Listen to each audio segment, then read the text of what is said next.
Olá, mais uma semana estamos aqui para as aulas, os vídeos da disciplina de Biologia do nosso pré-vestibular social da Fundação CCERJ, que atende a todos os alunos desse pré-vestibular, mas também que vem servindo para outros alunos interessados em temas relacionados à biologia. Então, a coordenação de biologia agradece toda a atenção, toda a disponibilidade e disposição que vocês vêm tendo conosco nas últimas semanas, estudando, aprendendo um pouco da nossa biologia. E esse assunto de hoje, fazendo uma continuação dos conteúdos do nosso módulo 2, especificamente os capítulos 10 e 11, nós vamos falar um pouco sobre um tema na apostila chamada de alimentos e as células. A parte 1, porque a parte 2, o segundo vídeo, será disponibilizado na próxima semana. Então nós vamos dar aqui uma visão geral sobre ATP, ou adenosina trifosfato, glicólise, fermentação e uma visão geral de respiração celular. Sempre lembrando que esses vídeos eles têm a intenção de dar uma abertura, uma introdução a esses temas que precisam ser aprofundados, não só com a leitura, para quem tem acesso dos capítulos ou unidades do módulo 2 nesse caso, mas também buscar informações confiáveis na internet, conversando com seus professores, com os seus mediadores, os seus tutores, especialmente do nosso pré-vestibular social. Bom, para a gente falar de energia, de alimentos, a gente tem que falar sobre o ATP, que é chamada de adenosina trifosfato. Por quê esse nome? Porque ela é formada por uma união, um agrupamento por ligações químicas da adenina com a ribose. Já vimos essas moléculas anteriormente, quando estudamos nucleotídeos. E a formação do chamado trifosfato devido à presença de 3 ligações químicas com a presença do fosfato. Essas ligações covalentes, essas ligações químicas, elas podem ser rompidas, liberando energia para a célula. O ATP ele funciona, portanto, como uma molécula capaz de armazenar, capturar e transferir energia para os processos celulares.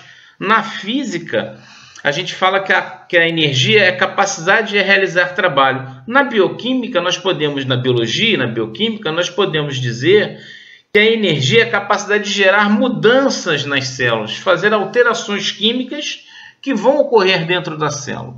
E nesse processo de geração de energia armazenada na molécula de adenosina trifosfato, nós temos muitas das vezes a função fundamental da mitocôndria, que está nessa imagem aqui, que tem um destaque de uma mitocôndria no interior de uma célula eucarionte. Vamos relembrar depois a diferença de células procariontes e células eucariontes nos vídeos anteriores. Então, a célula eucarionte possui uma chamada organela, que muitas das vezes é utilizada como uma usina de força, entre aspas, vamos ter sempre cuidado com essas correlações, da célula, porque ela produz muito ATP, a mitocôndria.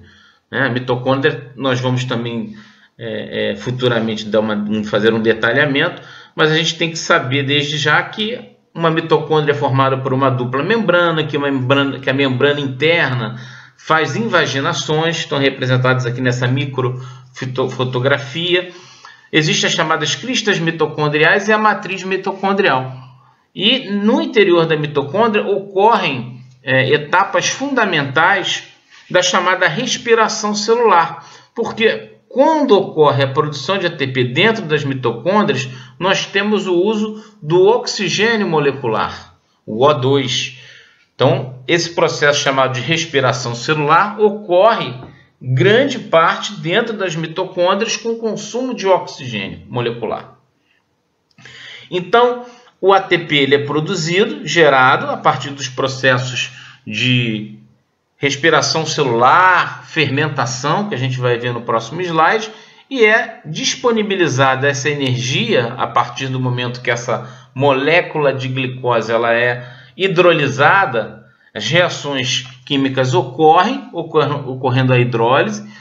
Essas ligações de fósforo do fosfato são quebradas e aí ocorre a liberação de energia para os processos celulares. E forma-se a adenosina difosfato, não trifosfato, porque uma dessas ligações são rompidas e o rompimento dessa ligação libera energia para o funcionamento da célula. E nós temos aqui nessa última imagem o ciclo do ATP. Então, o ATP gera ADP mais um átomo de fósforo e o ADP mais o átomo de fósforo é recomposto numa nova molécula de ATP. E o que ocorre é o seguinte, a energia gerada na produção do ATP, melhor dizendo, na transformação do ATP mais ADP mais um átomo de fósforo, ou seja, o ATP se convertendo numa molécula de adenosina difosfato deixa eu voltar aqui. Mais fósforo, produz-se uma energia que é utilizada no metabolismo. Nesse caso, anabolismo é o quê? É um conjunto de reações de construção, por exemplo, construção das fibras musculares. Transporte ativo, que consome ATP, movimentos celulares, todo o conjunto de alterações e de reações químicas fundamentais para o anabolismo celular. Por outro lado, quando ocorre a formação do ATP por meio da junção de uma molécula de adenosina difosfato mais um átomo de fósforo para a formação do ATP, essa energia é proveniente dos alimentos. Por sua vez, essa energia dos alimentos ela vem do processo de catabolismo e da respiração celular, que nós acabamos de explicar anteriormente. Então, assim se fecha esse chamado ciclo do ATP. ATP forma-se ADP mais átomo de fósforo, por causa dessa hidrólise da molécula de ATP, libera-se energia para os processos celulares. Por outro lado, a entrada, o input de energia proveniente dos alimentos vai possibilitar a nova geração de ATP. O que é mais utilizado é a glicose. Por isso esse próximo slide, que a gente até, peço perdão, eu dei uma acelerada, eu cliquei aqui no computador, agora retornamos. Então a glicose é a principal molécula, aquela que é mais usada na produção de ATP. Então as rotas de produção de energia podem ser divididas em glicólise e fermentação ou glicólise e respiração celular. Qual é o resumo? Na fermentação não há uso de oxigênio, mas se produz ATP. E na respiração celular, toda a molécula de glicose é degradada, formando gás carbônico, hidrogênio e energia. E é evidente que a produção de energia na respiração aeróbica, com o uso de oxigênio, gera mais ATP. Por quê? Porque ocorre uma degradação total da molécula de glicose. Vocês já estão vendo aí aparecendo duas imagens aqui coloridas à esquerda. Mas vamos devagar. Olha, aqui nós temos, onde estou passando a seta, uma molécula de glicose mais 6 moléculas de oxigênio e o processo de respiração celular completo, com um consumo de oxigênio, portanto, respiração aeróbica, vai ocorrer uma degradação completa da glicose. Então, a produção de energia é maior na respiração celular do que na fermentação. Uma coisa importante que vocês podem pesquisar é o uso nas indústrias de biotecnologia dos processos de fermentação. Nós consumimos diversos produtos no nosso dia a dia, inclusive produtos muito importantes para a economia, vindo de processos fermentativos. Então, isso vale a pena vocês darem uma olhada, darem uma estudada, conversarem com seus mediadores sobre esse tema. Não, só vou dizer aqui, por exemplo, produção de cerveja, produção do álcool, de combustível, está relacionado ou não com com algum tipo de fermentação? Então fica aqui essa pergunta, essa indagação para vocês pesquisarem. Então, na glicólise, ó, aqui estou vindo para a esquerda, você tem a formação da glicose em piruvato. Isso acontece no citoplasma, ainda não tem entrada de nenhuma molécula dentro da mitocôndria, e ainda no citoplasma, na ausência de oxigênio, faz-se a fermentação. Você vai encontrar na literatura diversas bactérias e fungos que fazem fermentação.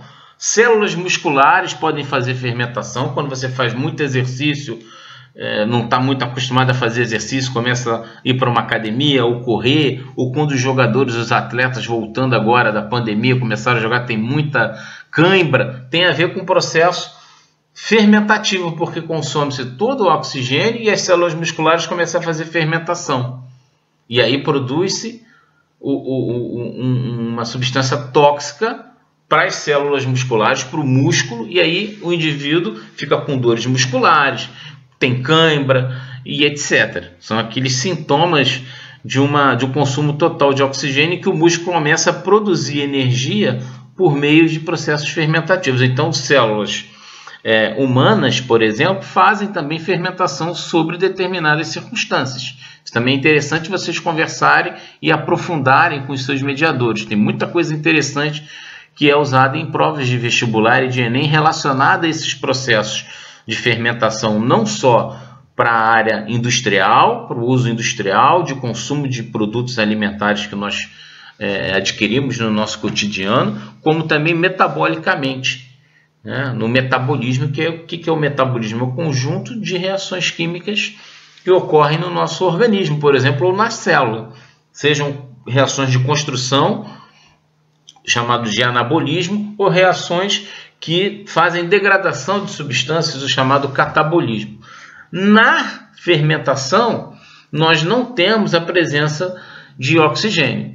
Por outro lado, na respiração celular ocorre a presença do oxigênio, como nós falamos, e aí dentro da mitocôndria vai ocorrer duas etapas importantes, que é o ciclo do ácido cítrico, também chamado ciclo de Krebs, e a cadeia de transporte de elétrons, que vai ser fundamental para a degradação completa da chamada molécula de glicose lá no início. Percebam que no início, tanto na respiração aeróbica ou na respiração anaeróbica, na fermentação, essa etapa de glicólise é similar, está aqui em amarelo e amarelo.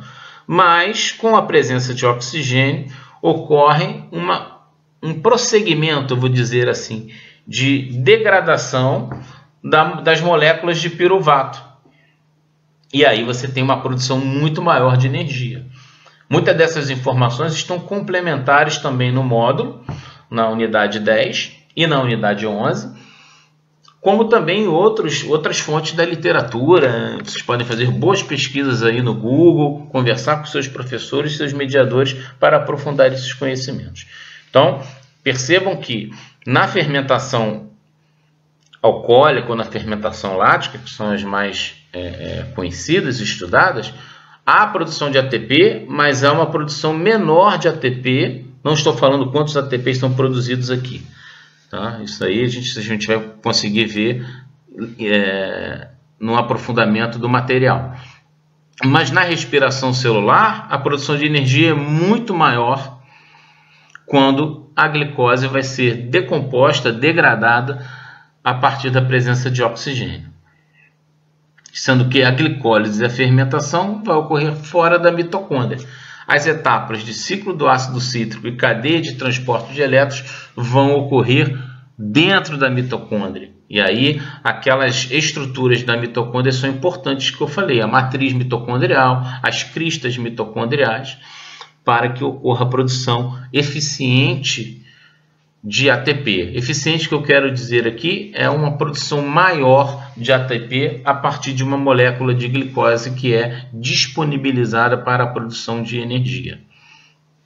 Eu gostaria de fechar esse vídeo dessa semana agradecendo a vocês e sugerindo, como sempre, aos alunos do nosso pré-vestibular social que façam a leitura dos capítulos, neste caso aqui não é só de um capítulo, do capítulo 10 e do capítulo 11, façam as atividades, porque são capítulos com muitas atividades a serem desenvolvidas, que vão ajudá-los muito fortemente na compreensão e na apreensão dos conhecimentos discutidos nesse vídeo, e aprofundem esses conteúdos com os seus mediadores.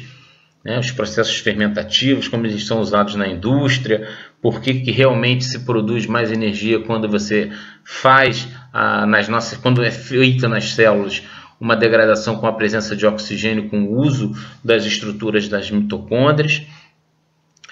Se existem células, se você faz muita musculação, será que os seus músculos vão ter mais mitocôndrias? Vai haver um desenvolvimento, uma produção maior, uma quantidade maior de mitocôndrias nas células de um indivíduo que faz musculação ou de um indivíduo que é mais sedentário? É uma questão importante também. Muitas das vezes pode cair como questão de prova. Então tem várias questões aí interessantes que podem ser e devem ser aprofundadas nessa semana de estudos. Comente os nossos vídeos, discutam no site no site e no canal principalmente do YouTube do PVS, e discutam com seus mediadores. Um grande abraço, fiquem firmes, cuidem-se, evitem aglomeração e até a semana que vem. Um abraço.